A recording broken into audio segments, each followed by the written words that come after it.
What will we be learning during our study of 2 Kings? This is the question that we seek to answer today as we begin our study of the book of 2 Kings on walking through the Bible.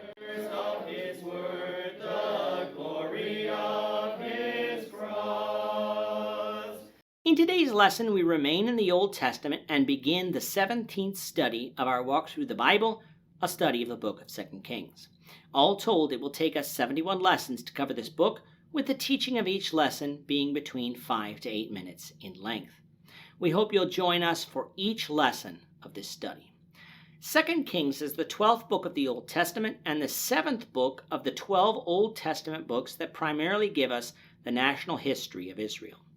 The book itself picks up where 1 Kings left off and deals with the reign of Ahaziah, king of Israel.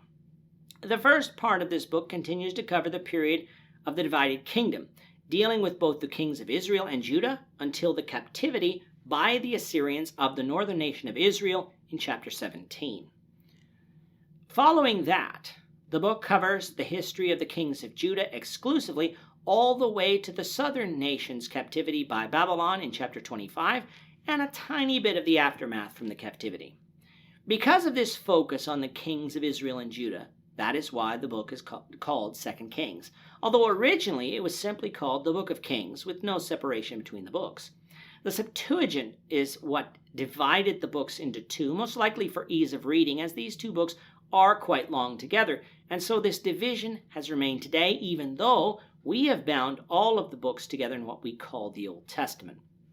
As we discussed in our discussion of 1 Kings, tradition points to Jeremiah as the author of 1 and 2 Kings, as it is very similar in style to the book of Jeremiah. In fact, 2 Kings 24 verse 18 through 25 verse 30 is almost identical to Jeremiah 52.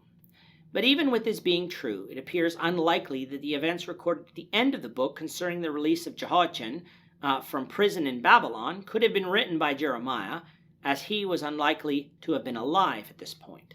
That would mean that the end of 2 Kings would have been added by another, perhaps someone returning from Babylonian captivity. So while Jeremiah seems like a likely candidate for the author of this book, it cannot be conclusively proven, and as we've said before, it doesn't ultimately matter due to our belief in the divine inspiration of the scriptures, as is evident through the book's historical accuracy and doctrinal consistency of this book of 2 Kings with the rest of scripture. As for the date of the writing of the book, due to the repeated use of the phrase "to this day" to describe conditions prior to the Babylonian conquest, which occurred completely by 586 BC, it appears that the bulk of the content of 2 Kings was written prior to this date. The book couldn't have been completed, though, until well into the Babylonian captivity, for the end of the book describes the release of Jehoiachin, which would have occurred around 560 BC. However, no mention is made of the decree of Cyrus in about 536 BC, the decree that would end the Babylonian captivity, like 2 Chronicles ends with. So this would indicate that the book was completed before that time.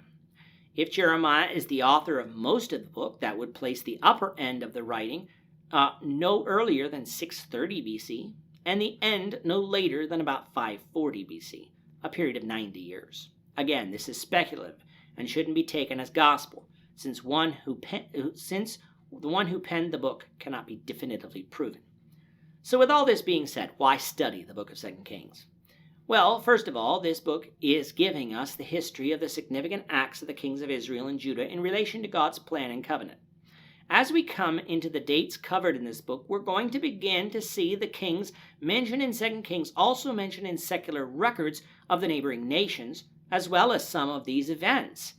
But apart from Scripture, we would not know many of the acts of the kings of Israel and Judah due to the fact that other nations like Syria, Assyria, and Babylon were more powerful at various times than Israel and Judah were.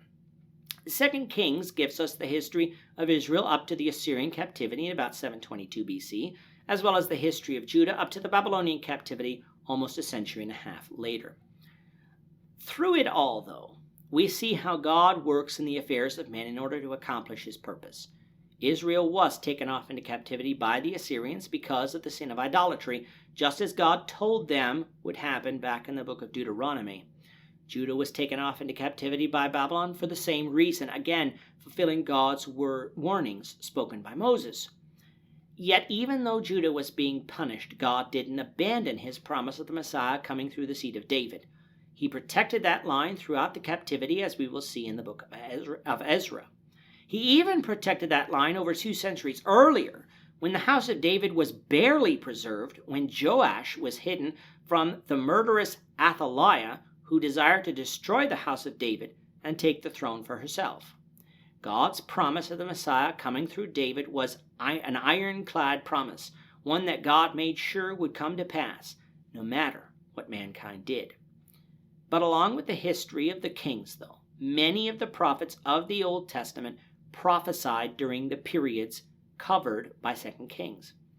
These would be Elijah and Elisha, Jonah, Amos, Hosea, Isaiah, Micah, Nahum, Zephaniah, Habakkuk, Jeremiah, and probably Obadiah.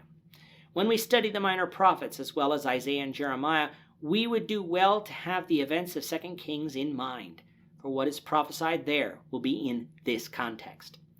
Doctrinally, like with the book of 1 Kings, the book of 2 Kings is intended to teach us that obedience to the will of God brings success, which can be physical, but will always be spiritual, while disobedience brings personal and national disaster. 2 Kings also illustrates for us God's hatred of sin in general and idolatry in particular through the captivities of both Israel and Judah. But the book of 2 Kings ultimately teaches us that though God is long-suffering, in that he didn't send Israel off into captivity the moment they went off into idolatry, that not even God's covenant people, Israel, can escape his just judgment should they persist in sin.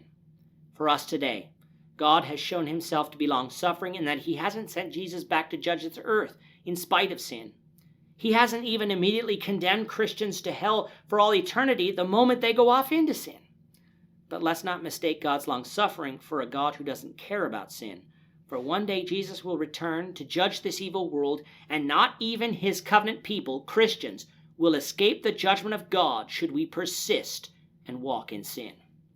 Let's therefore walk faithfully before God so that we can hear, "Well done, good and faithful servant, enter into the joy of your Lord," at his coming.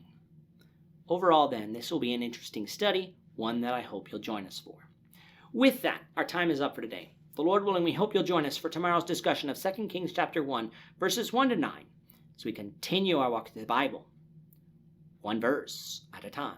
Thank you for watching today's episode. We hope that you found it edifying and ask that you not only subscribe to our channel and podcast, but that you like and share this episode among your friends, so that the saving gospel of Jesus Christ can go out to the whole world.